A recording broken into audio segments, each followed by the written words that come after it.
আসসালামু আলাইকুম।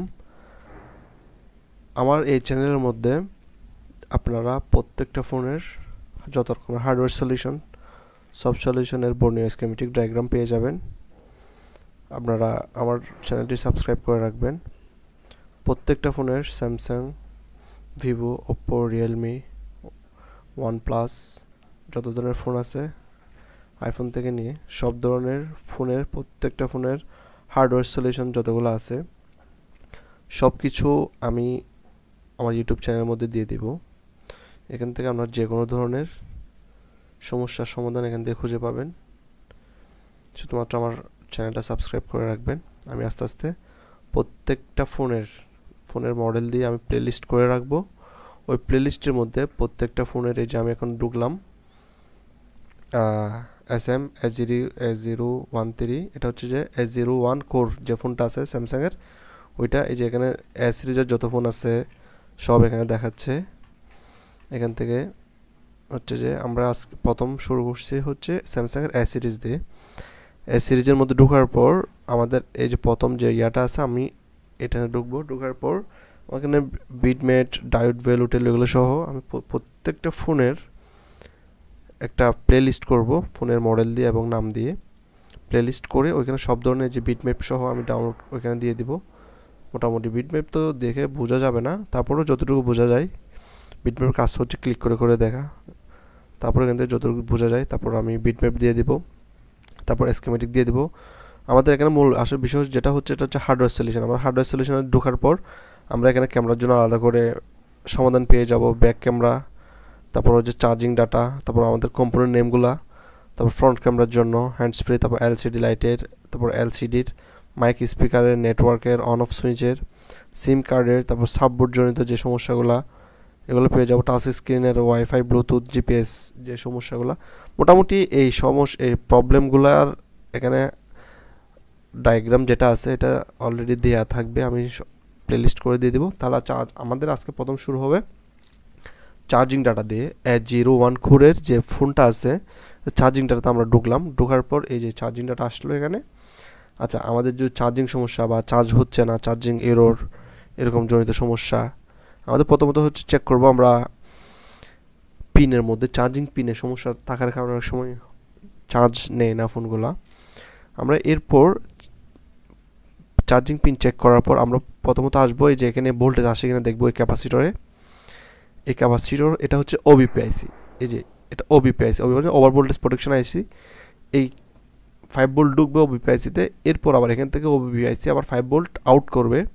অনেক সময় হয় কি এই ওবিপিআইসির কারণে আমাদের এটা শর্ট থাকার কারণে বা এটা নষ্ট হয়ে যাওয়ার কারণে অনেক সমস্যার কারণে আমাদের চার্জিংটা হয় না। আমরা প্রথমে এখানে চেক দিব, দেখি 5 ভোল্ট আসে। যদি এই প্রান্তে 5 ভোল্ট না আসে তাহলে আমার সেক্ষেত্রে আমাদের এই সমস্যা, এটাতে আমরা এই ক্যাপাসিটর থেকে এই ক্যাপাসিটরের মধ্যে একটা জাম্পার করে দিলে আমাদের সমস্যার সমাধান হয়ে যাবে, জাস্ট ছোট্ট একটা জাম্পার। আচ্ছা, এরপর ওবিপিআইসি হয়ে এখানে ঢুকছে, এই যে ওবিপিআইসি হয়ে গেছে এখানে এই যে বিবাস 5 ভোল্ট ওবিপি, এটা হচ্ছে এখানে লিখে দিয়েছে বিবাস 5 ভোল্ট ওবিপি। এটা হচ্ছে গেছে কোথায় দেখবো আমরা, চার্জিং আইসিতে গেছে অবশ্যই। এরপর সোজা এখান থেকে হয়ে 5 ভোল্ট আসছে এই যে কয়েলের মাথায়, এই যে কয়েল হয়ে দুইটা ক্যাপাসিটর হয়ে চার্জিং আইসিতে ঢুকছে। এই চার্জিং আইসি এখান থেকে এটা হচ্ছে বিভেটের যে চার্জিং আইসিতে ঢোকার পর এখান থেকে ভোল্টেজ উৎপন্ন করে ব্যাটারিতে পাঠানো হয়েছে। এই যে যেটা গাঢ় কালার বিভেট লেখা আছে, বি ব্যাটারি, ওটা ভোল্টেজ ব্যাটারি। এখান থেকে এখানে যাচ্ছে একটা রেজিস্টর হয়ে, তারপর একটা ছোটো একটা ক্যাপাসিটর হয়ে সোজা এই যে পজিটিভ প্রান্তে এসে গেছে। আমরা যদি দেখলাম এইখানে ভোল্টেজ ওকে আছে কিন্তু এই যে এখানে কোনো ভোল্টেজ নেই, সেক্ষেত্রে আমাদের আইসির প্রবলেম হতে পারে। আমরা আইসি উঠে রিভেল করে দেখব, চেক দিব, এখানে আমাদের সমস্যার সমাধান খুঁজে পেয়ে যাব। এরপর এখান থেকে আমরা এখানে ঢুকে যাব, লাইনটা হচ্ছে পেয়ে গেলাম। এরপর আমাদের আরটা হচ্ছে যে এইখান থেকে এটা হচ্ছে যে বিপিএইচ লাইন, এই যে বিপিএইচ যে পাওয়ারটা উৎপন্ন করে, এই যে এই লাইনটা মোবাইল ফোন বন্ধ থাকা অবস্থায় অনেক জায়গায় চলে যায়, পাওয়ার সুইচে বিভিন্ন জায়গায়। এই লাইনটার সমস্যার কারণে অনেক সময় সমস্যা হয়ে থাকে। এই লাইনগুলো আমরা চেক করবো, এই যে বিপিএইচ লাইন, এই লাইনটা শর্ট থাকার কারণেও সব ফোন ডেড হয়ে যায়। তো চার্জিংয়ের কারণে অনেক ফোন ডেড হয়ে যায়, সমস্যা অনেক ধরনের প্রবলেম আসে। মোটামুটি এই লাইনটা দেখলে আমরা বুঝে যাব। তাহলে আমি আর একটু যদি দেখাই, আমাদের সাববোর্ড, এটা আমরা সাববোর্ড ধরে নিতে পারি।